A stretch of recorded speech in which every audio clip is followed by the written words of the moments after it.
올림포스의 황금빛 궁전은 항상 신들의 웃음소리와 잔치로 가득했습니다. 하지만 그들 중에서도 누구보다 눈에 띄는 존재가 있었으니 바로 사랑과 미의 여신 아프로디테였죠. 그녀가 지나가기만 해도 대화는 멈추고 모든 시선이 그녀에게로 쏠렸는데요. 그녀의 미소는 모든 이들을 매혹시켰습니다. 그러나 그녀의 아름다움은 단순한 축복이 아니었습니다. 그것은 혼란과 스캔들, 그리고 끝없는 욕망을 불러일으켰습니다.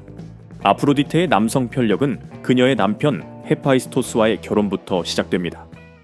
헤파이스토스는 대장장이의 신으로 그의 손에서 만들어지는 보물은 누구도 따라갈 수 없는 아름다움을 자랑했지만 그의 외모는 신들 중에서도 가장 볼품이 없었죠.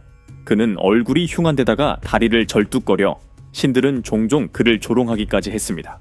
그럼에도 불구하고 헤파이스토스는 아프로디테를 사랑했습니다. 그녀의 아름다움에 매료된 헤파이스토스는 제우스에게 아프로디테와의 결혼을 하게 해달라고 요청했습니다. 제우스는 올림포스의 남신들이 아프로디테의 미모를 두고 다투는 것을 막기 위해 그녀를 헤파이스토스와 결혼시키기로 결정했습니다. 하지만 이 결혼이 아프로디테에게는 축복이 아니라 형벌과도 같았는데요. 아프로디테와의 결혼을 이룬 헤파이스토스는 대장간에서 일하는 것에만 몰두했고 아프로디테는 점점 더 외로워졌습니다. 그녀는 사랑과 미의 여신이었지만 정작 자신의 결혼 생활에서는 아무런 설렘도 찾을 수 없었죠. 이 불행한 결혼 생활은 그녀를 다른 방향으로 이끌게 됩니다. 아프로디테의 외로운 마음을 채워준 남자는 바로 아레스, 전쟁의 신이었습니다. 아레스는 헤파이스토스와는 전혀 다른 사람이었죠. 그의 몸은 강인했고 그의 눈빛은 위험하면서도 매혹적이었습니다. 아프로디테는 그의 남성적인 매력에 완전히 사로잡혔고 둘은 곧 비밀스러운 관계를 시작했습니다. 헤파이스토스가 대장간에서 일하는 동안 아프로디테와 아레스는 올림포스의 은밀한 곳에서 만나 뜨거운 사랑을 나누었습니다. 그러나 올림포스에서는 이 비밀이 그리 오래 가지 못했습니다. 다른 신들은 그들의 관계를 눈치채기 시작했고 헤파이스토스도 의심을 품기 시작했죠. 결국 헤파이스토스는 불륜 현장을 덮치기로 계획했습니다. 그는 금으로 만든 투명한 그물을 제작해 침대 위에 설치했고 아프로디테와 아레스가 오기를 기다렸죠. 어느 날 밤 아레스와 아프로디테가 침대 위로 올라왔고 헤파이스토스는 그물로 두 사람을 덮쳐 꼼짝 못하게 만들었습니다. 헤파이스토스는 올림포스의 모든 신들을 불러 이 장면을 보여주었습니다. 신들은 웃음을 터뜨렸고 아프로디테와 아레스에게 큰 굴욕을 안겨주었죠. 하지만 이 수치스러운 사건 이후에도 아프로디테와 아레스의 관계는 끝나지 않았습니다. 오히려 그들은 올림포스에서 공식적인 연인처럼 행동했죠. 그들은 함께 잔치에 참석하고 다른 신들 앞에서 거리낌 없이 서로에 대한 애정을 드러냈습니다. 아레스는 아프로디테의 가장 유명한 연인이었지만 그녀의 남성 편력은 아레스로 끝나지 않았습니다. 올림포스의 다른 신들 역시 그녀의 매력에 빠졌는데요. 바다의 신 포세이돈은 헤파이스토스의 계략으로 두 사람이 공개적인 굴욕을 당한 사건 이후에도 아프로디테를 사랑했습니다. 포세이돈은 그녀의 당당한 태도와 강인함에 감탄하며 그녀에게 관심을 보였고 결국 그녀의 연인 중 하나가 되었죠.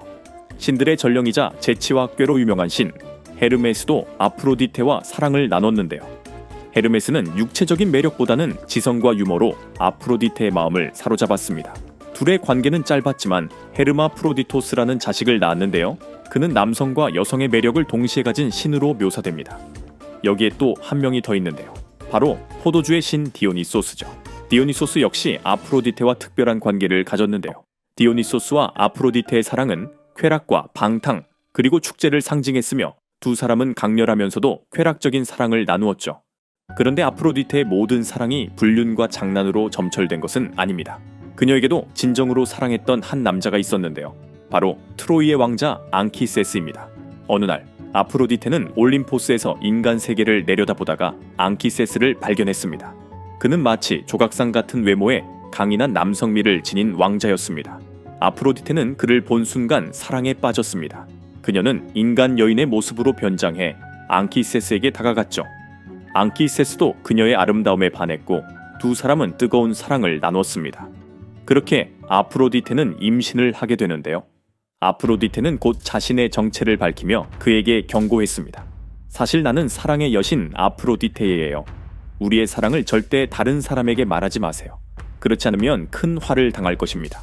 앙키세스는 처음에는 비밀을 잘 지켰지만 어느 축제 때 술에 취해서 그만 자신의 아들이 사실은 아프로디테와 정을 나누어 얻은 아이라고 자랑하고 말았습니다. 제우스는 신들과의 일을 발설한 앙키세스에게 분노했죠. 그는 앙키세스를 벼락으로 처벌하려 했으나 아프로디테의 간청으로 목숨은 살려두었습니다. 대신 그 대가로 앙키세스는 다리를 저는 장애를 가지게 되었죠. 아프로디테와 앙키세스 두 사람 사이에서 태어난 아이는 위대한 영웅이 되었는데요. 그의 이름은 아이네아스. 그는 로마의 건국 신화로 이어지는 중요한 인물입니다. 아이네아스는 트로이에서 성장하며 뛰어난 전사로 자랐습니다. 그는 아버지 앙키세스의 후계자로서 강한 전투 능력을 갖췄으며 신의 혈통을 이어받아 비범한 능력을 지니고 있었죠. 트로이 전쟁이 터지자 아이네아스는 다르다니아의 병사들을 이끌고 참전했습니다.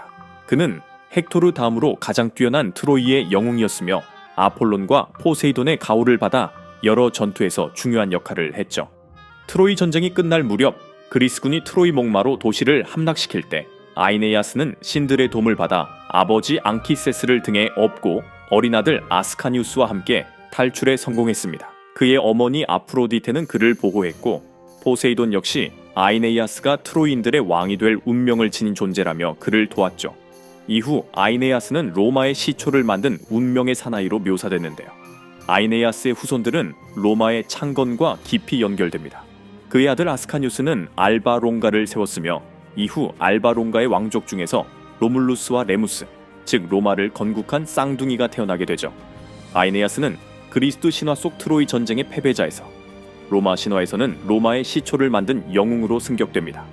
이는 로마 제국이 그리스 신화의 후계자로서 자신들의 정통성을 강조하기 위해 만들어낸 영웅 이야기로도 볼 수 있습니다. 실제로 로마 제국의 황제들은 아이네아스를 자신의 조상이라고 주장하며 이를 통해 신성한 통치의 정당성을 강조했습니다. 아프로디테와 앙키세스의 사랑은 비극으로 끝났지만 그들의 이야기는 후대에도 계속 전해져 내렸죠. 사랑과 욕망은 혼란과 파멸을 불러오지만 때때로 그것이 새로운 시대를 여는 원동력이 되기도 합니다. 아프로디테의 끝없는 욕망과 불륜이 로마 건국으로 이어졌다는 것이 참으로 아이러니한데요. 과연 그녀가 불륜을 저지르지 않았다면 아이네아스는 태어나지 않았을 것이고 트로이의 패망도 로마의 탄생도 없었을까요? 욕망과 혼란이 때로는 위대한 운명을 만드는 것일까요? 아니면 역사가 이를 합리화하며 의미를 부여하는 것일까요?